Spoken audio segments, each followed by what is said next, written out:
This is where the fun begins.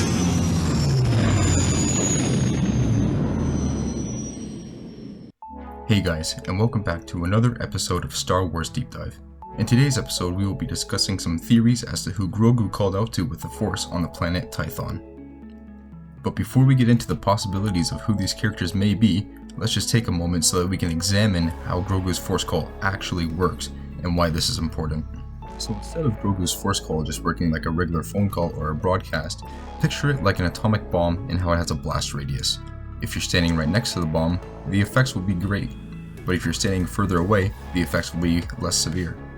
So for example, let's say there are two Jedi on two separate planets. Planet number 1 is closer to Tython and planet number 2 is further away. Obviously, the Jedi on planet number 1 will get the call first.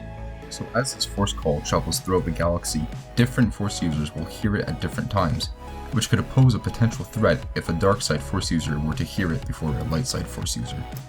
So now that it's been established on how this Force call works, let's hop into the possibilities of who these characters can be.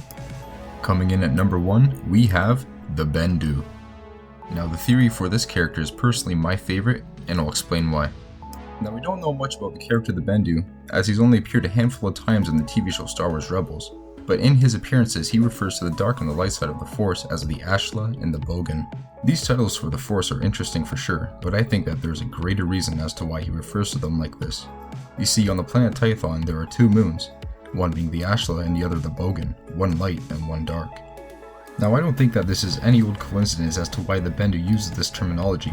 I think that maybe the Bendu was around for the first Jedi Order on the planet Tython, or that maybe Tython is his home planet. If this theory is correct, I believe that the Bendu will have a strong connection to this planet, and he would definitely have heard Grogu's call. If the Bendu were to take Grogu as his student, he would be able to teach him both the light and the dark sides of the Force. Coming in for option number 2, we have Luke Skywalker.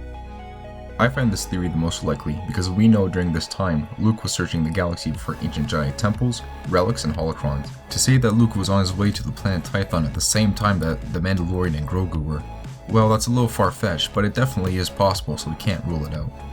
There's a theory floating around right now that Sebastian Stan might gain the role as a young Luke Skywalker because of his resemblance to a younger Mark Hamill. So even if he doesn't play a major role in this season, he could definitely show up for a teaser or for The Mandalorian Season 3.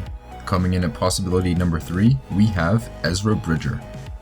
Now we don't exactly know the location of Ezra, because last time we saw him he was being dragged into the unknown regions with Thrawn by the Purgles. But I actually have a theory for this. Looking back at Chapter 13, after Ahsoka's fight with the Magistrate, she asked her where her master Grand Admiral Thrawn is. So if the Magistrate is communicating with Thrawn, to me this confirms that he's made his way back and that he is preparing his faction of the Empire. But if Thrawn is back, we can only assume that Ezra is back as well, thus making him a possible candidate to hear Grogu's call. Alright guys, that concludes our list of possible characters of who I think will come to answer Grogu's call. If you guys have theories of your own, please leave them down in the comments so that we can talk some Star Wars. And as always, may the Force be with you.